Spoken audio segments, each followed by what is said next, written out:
Kia ora, or be well.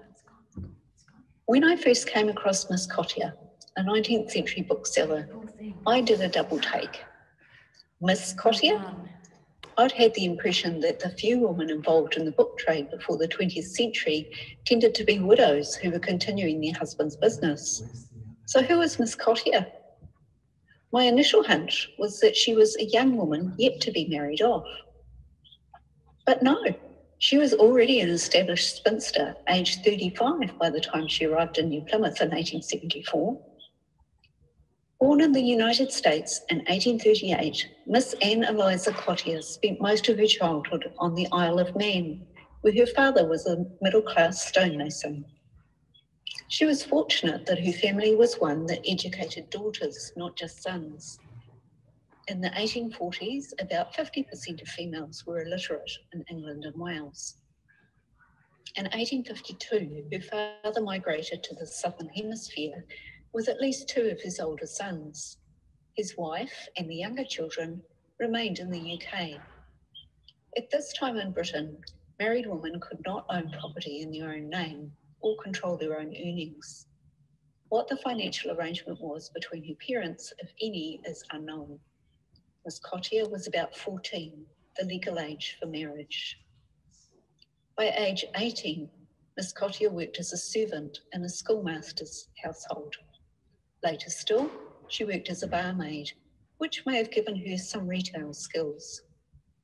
Her only connection to the book trade that I've been able to establish was that her younger brother Thomas had worked as a printer from at least 1861. Miss Cottier became one of some 38,000 immigrants arriving in New Zealand in 1874, an annual net migration figure not surpassed until 2002. In 1874, the New Zealand population had twice as many Pākehā men as women, and only 5% of women over age 30 were single.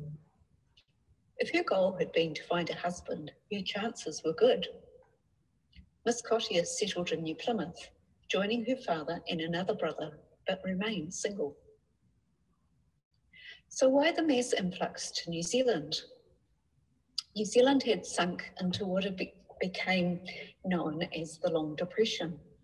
For the UK's part, there was strong population growth, high unemployment, and poor working conditions. Part of New Zealand colonial treasurer Julius Vogel's solution sounds familiar today. Aimed to stimulate an economic boom by borrowing overseas funds to pay for major infrastructure projects, creating employment. He also aimed to open up more Māori land for settlers. United Kingdom migrants were particularly favoured, with free travel to New Zealand offered from 1873, the year she set off. Advertising campaigns in the UK called for single women of good character to work as domestic servants in New Zealand. Only 20% of New Zealand women worked outside the home at this time. It is perhaps understandable then that Miss Cottier's first iteration of her business in New Plymouth in 1875 was the registry office for servants. This enterprise also marked the start of a long-term advertising relationship with the Taranaki Herald newspaper. By 1876, Miss Cottier was diversifying her business, arranging to supply a large quantity of the most recent English newspapers. School attendance for Pākehā children was made compulsory in 1877, potentially increasing the literate population and therefore a bookseller's future market. So it is perhaps unsurprising that 1877 is also the year we have the first evidence of her business diversifying into books. The Taranaki Herald reported being given a pamphlet, The Policy of the Future, Not Class Against Class, by politician Sir George Grey. At the end of their review, the writer notes that the pamphlets may be obtained from Miss Cottier, and as we presume Sir George Grey considers that anything paid for will be more highly valued than if given away, he charges the modest sum of 1 penny for the publication, unquote. It would appear that Miss Cottier was business savvy enough to give selected materials to the local media for review. a practice she was to continue, thankfully. From this source, we know that she continued to stock many other New Zealand publications, as well as those from overseas. Even by 1890, 20% of New Zealand's population lived in only 4 major centres. Outside of these, the small towns did not have enough turnover to support businesses devoted purely to books, magazines and circulating libraries. Most book selling was an aspect of a broader kind of business. So by 1878, she was advertising as an agent for servants, a bookshop, stationer and fancy repository, and at various times was an agent for tuckers' tongue sweepers and for tombstones. In 1879, the New Plymouth Mechanics Institute, which incorporated a library, had fallen into debt and shut down. Shortly afterwards, the secretary of the Institute's book committee announced the formation of the New Plymouth Book Club, funded by subscriptions out of Miss Cottier's premises, describing her as the club's librarian. The Institute had occupied the ground floor of the Borough Council Town Hall in Boehm Street. When the Institute shut down, the council retained the reading room with a meagre collection of rather disorganised books staffed by an untrained librarian who doubled as the registrar of dogs. A service that some of our more rural branch libraries come service agencies again provide. By early 1880, Miss Cottier had moved her business to Boehm Street, placing her right in the heart of the central business district, just across the road from the council reading room. Here. A milestone for Miss Cottier in 1881 was becoming the sole agent for Madame Weigel's paper patterns in Weigel's Journal of Fashion. Paper dressmaking patterns had been popular in the United States for some time when Johanna Weigel arrived in Australia, where she found paper patterns were largely unheard of. So by 1878, she and her husband had started a business importing specialist tissue printing equipment. The monthly journal started in the 1880s and, quote, claimed to be the first fashion magazine to be designed, published and printed in Australia. It included illustrated fashion articles, housekeeping hints and serialised fiction, unquote. Described as the woman who clothed the Australasian colonies, Weigel was extremely influential, particularly in rural areas, and quickly developed a network of agencies throughout Australia and New Zealand, including Miss Cottier.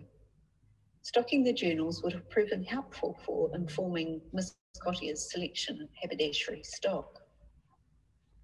In June 1881, the Taranaki Herald reported that the Taranaki Book Club had received, quote, an admirable selection of books, including most of the latest novels from Moody's library, unquote. As the Taranaki Herald explained, Moody's library is one of the largest circulating libraries in London. By 1890, it had some 25,000 subscribers. Charles Edwards Moody's influence on the publishing trade and in promoting Victorian culture and standards was massive. Having a novel listed in Moody's catalogue was the best advertisement a commercially minded publisher could hope for. Later that year, Newton King, a neighbouring auctioneer, sold without reserve the book club's old collection of books pre the Moody shipment. This large quantity of books reportedly sold remarkably well. Periodic auctions of old books continued throughout the life of the club. By 1884, an editorial in the Taranaki Herald put in a plea for a free public library. Quote, it is true, there is a book club in the place, but the subscription to it is beyond the means of many, and consequently is not of that general character to be called a public benefit. Practically, therefore, the young men of New Plymouth, who may be imbued with a taste for reading, must either content themselves with cheap novels of a third-rate kind or incur the cost of buying expensive books for their own use. Apparently, the editor wasn't concerned about young women. Owing to the difficulties there exist in the place for young men to improve themselves, they resort to frivolous or questionable amusements. Night after night, they may be seen loitering or lounging about the streets as if life were given to them for no purpose but to waste it, unquote. The idea of a free public library struggled on, with a fundraiser in 1886 eliciting a letter to the editor by Mr. A.C. Fuchs, an ex-mayor who ran the business on the other side of Miss Cottier's shop. Quote, "The establishment and maintenance in this town of a good library free of access to all classes is a matter of the greatest importance and a benefit directly or indirectly to every man, woman and child in the place. But strange to say, even this profit is, it seems, to have its opponents," unquote. The opponents were unnamed but identified as female and were advised to listen to the wise counsel of men. By 1888, the Taranaki Almanac not only ran an advertisement for Miss Cottier's bookshop, but also listed under libraries as a book club and subscription library. Note that her neighbour, Mr. A.C. Fuchs, is listed on the committee of the public reading room. However, this was the last year her book club was mentioned in the Herald. She still described herself as a bookseller until at least 1893, the year that woman got the vote. While I could find no evidence of Miss Cottier signing the women's suffrage petitions, she did appear on the electoral roll for 1896. By this stage, New Zealand's economic situation had improved for Pākehā, unlike most Māori.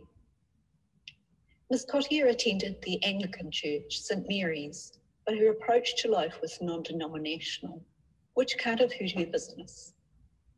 She sold tickets on behalf of various churches' fundraisers and assisted serving tea at a Boxing Day temperance picnic attended by at least 1,500 people.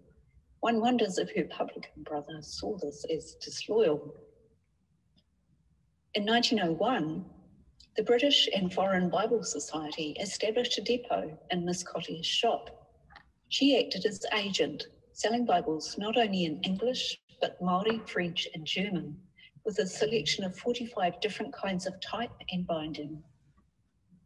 The following year, the Society reported no profit. The collection was reorganised and put into a larger case, and the Bibles were sold at the same price they could be bought in London. Quote, "This is a considerable reduction on the price of any other Bibles published," unquote. By the 1904 AGM, the Society was well in the black, and they decided to increase the volume of books available through the depot at Miss Cottier's. Furthermore, quote, "The needs of the Chinese of the district were discussed, and a supply of Chinese testaments is to be obtained for distribution," unquote. The Society reported having sold 164 volumes in 1906, with 309 volumes in stock in 1907.